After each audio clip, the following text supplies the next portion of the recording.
कसं करू समजून नाही राहिलं. जीवनात थोडं सुख मिळालं होतं, पण ते पण देवाला नाही आवडलं वाटते.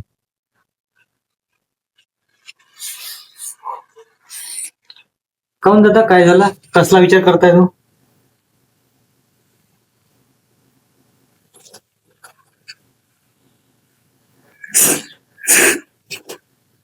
काय करू यार बाबा. एकदा तिच्यासोबत प्रेम झालं, तिच्यासोबत एकदा राहू शकत नाही. आणि एकदा ती राहते शहरातली मुलगी आणि मी गावाकडला. अरे दादा, प्रेम तर पैसा आणि आयुष्यात जिंदगी बघून तर नाही होत ना. तू एक काम कर, तिच्यासोबत बोलून बघ. हो यार, आज ते घरी येणारच आहे. बोलतो तिच्यासोबत एक वेळा.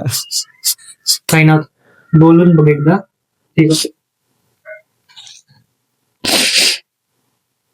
गावाकडचा मुलगा शहरातली मुलगी.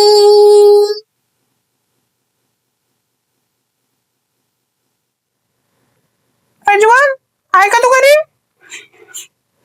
अरे ये बस बस ये तुझीच वाट बघतो बस. हा बोल, काय बोलायचं होतं तुला? लवकर बोल, मला बाहेर जायचं आहे. काय बोलायचं होतं? अरे बस तर तू आधी, आताच तर आली ना. बोलतो ना, थांब ना थोडस, पाणी वगैरे पी. हे बघ प्रज्वल, आपण एकमेकावर प्रेम करतो हे ठीक आहे, पण आपलं काहीच नाही होऊ शकत, समजलं ना? हे बघ, मी शहरात राहते. माझे तू पूर्ण शौक पूर्ण करू शकते का? सांग. माझ्या घरी गाडी आहे, मोठं घर आहे, एसी आहे. इथपर्यंत की मी स्वतःचे कपडे हाताने नाही धुवत, वॉशिंग मशीन मध्ये टाकते. हे सगळं आहे का तुझ्याकडे? दाखव बरं मला. हा, हे सगळं तुझ्याकडे नसेल तर नुसते झगडे होत राहील आपल्यात. काय करतो मग? हा, अरे हो, करेल ना, पण मी काही दिवसात. प्रेम केलं त्याचं काय मग? अरे हो ठीक आहे, तू प्रेम केलं, पण मी नाही करू शकत यार एवढं ऍडजस्ट. माझ्याकडे नाही होणार एवढं.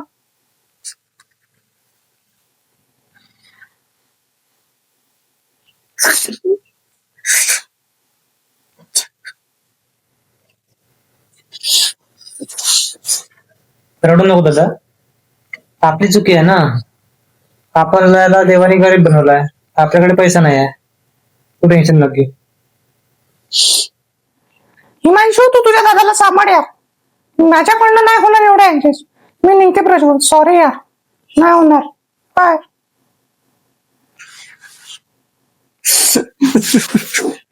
नको जारदा. नको.